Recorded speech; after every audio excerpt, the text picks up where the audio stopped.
Sud Radio, l'air du temps. Serge Guérin. Bonjour Serge.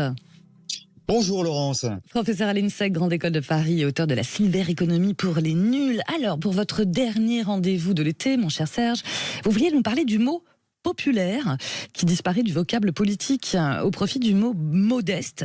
C'est vrai qu'on parle plus de famille, de milieu modeste plutôt que de milieu populaire. Quel est votre regard à vous, sur cette sémantique-là ?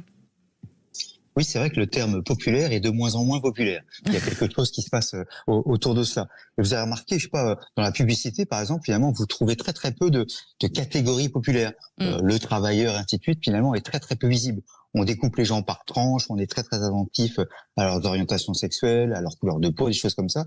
Mais alors, s'ils bossent ou s'ils bossent pas, c'est finalement assez peu visible. Il y a, vous vous souvenez, Laurence, les balles populaires. Les balles populaires. Bah oui, oui, vous alliez dû chanter d'ailleurs. Voilà. Non. Dans les balles populaires, vous voyez. Donc vous alliez certainement dans les balles populaires. Aujourd'hui, le terme même n'existe plus. Le café populaire, il y en a plus. Les magasins populaires, il y en a plus. Alors parfois le terme reste. Plutôt dans le côté un petit peu bobo, quoi. On va reprendre une enseigne populaire, mais dedans il y aura des magasins de vêtements très très chers, par exemple, qui seront vendus. Il y a des choses de ce type-là. Finalement, l'imagerie populaire a quasiment disparu de notre quotidien. Et du côté politique, c'est vrai que c'est encore plus. Il y a des politiques qui parlent quand même des quartiers populaires, hein, notamment pour parler des banlieues sensibles. On dit aussi des quartiers populaires. Oui, c'est vrai, ça peut rester un petit peu comme ça. Mais c'est vrai que globalement, le terme populaire, il y avait le Front populaire, 1936, c'était quand même très très puissant. Le journal d'ailleurs des socialistes de l'époque s'appelait Le Populaire. Oui, donc vraiment ces termes-là étaient très très forts. Et puis c'était présent chez Clémenceau, chez Jaurès, chez Blum, même chez Mitterrand ou Mauroy. Plus tard, on avait vraiment cet élément-là. Il y avait des intellectuels qui avaient cherché à aller vers les classes populaires. Simone Veil, dans les années 1930, la grande philosophe, qui avait décidé d'aller travailler dans les usines pour comprendre et pour aider les gens. Et puis plus tard, dans les années après le mouvement de 68, il y a eu ce qu'on appelait les établis. Donc des intellectuels comme ça qui avaient souhaité aller vers les usines, dans les usines.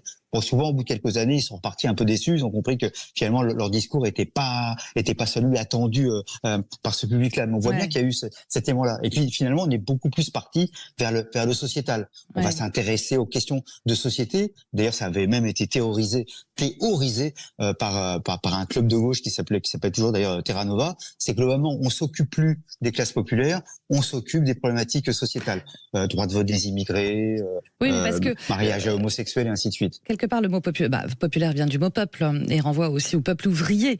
Est-ce que ça vient aussi du fait qu'il y a de moins en moins d'ouvriers, qu'on est aussi dans une désindustrialisation j'ai du mal à dire ce mot. Allez-y, dites-le à ma place. Oui, c'est vrai, vous avez parfaitement raison. D'ailleurs, cette désindustrialisation, ça a été à la fois une donnée économique, mais aussi d'une certaine manière une volonté, une envie plus ou moins assumée de dire les ouvriers quand même c'est sale, ça pollue et tout ça, envoyons cela ailleurs, envoyons ça en Chine ou ailleurs. Il y a eu aussi cette tentation là. Il y a un regard souvent assez négatif. Les usines ça pollue. Puis aujourd'hui on découvre que s'il n'y a pas d'usine, ça devient quand même un petit peu compliqué.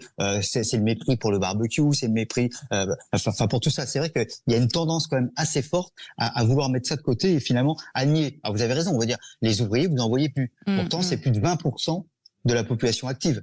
Si vous rajoutez les employés, globalement vous avez plus de 40% de la population active, qui participe du monde populaire. Si vous rajoutez les retraités populaires, donc les gens qui ont travaillé avant dans ces milieux-là, globalement 50% de la population qui travaille ou qui a travaillé vient des classes populaires. Et en même temps, vous les voyez jamais. Hormis peut-être, on pourrait dire, le Rassemblement national d'un côté et le Parti communiste avec Fabien Roussel de l'autre. Finalement, c'est un peu les deux seuls qui parlent encore des classes populaires. Le reste, c'est on en parle plus. Ça existe aussi, parle des classes populaires. On n'a plus du tout ou très peu envie de parler de tout ça. C'est quand même intéressant. Aussi, alors d'ailleurs, vous vous souvenez peut-être, là, ces derniers mois, on a reparlé du droit à la paresse, par exemple, de cette idée, de dire non.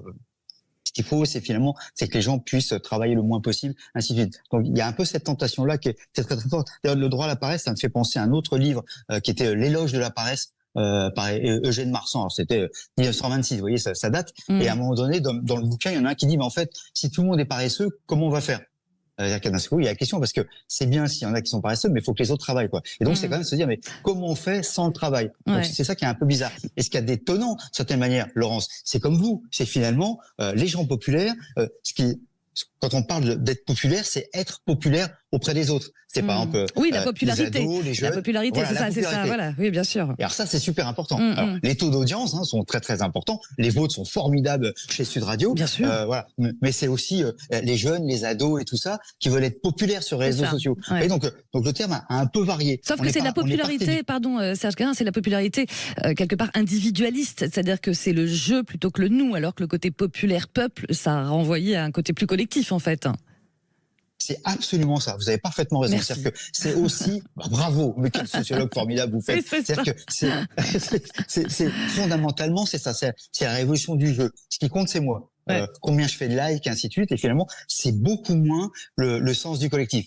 Avant, c'était ensemble. Je reprends les balles populaires. C'était ensemble. Là, c'est chacun qui va envoyer son message de chez lui, derrière son écran, pour essayer d'être populaire. Voilà. Ouais. Et donc, et après, on va se mesurer. Alors évidemment, on peut aussi moins se raconter l'histoire, parce que les gens avant pouvaient dire, ah ben moi, tu sais, ce week-end, ça a été incroyable, j'ai vu 10 000 personnes, et puis l'autre qui va dire, bah non, t'avais que 3 likes. Et donc, il y a aussi cet élément-là qui devient beaucoup plus rude à vivre d'une certaine manière. Mais c'est en effet sans doute un symbole de l'individualisme que l'on a derrière. Et ben voilà.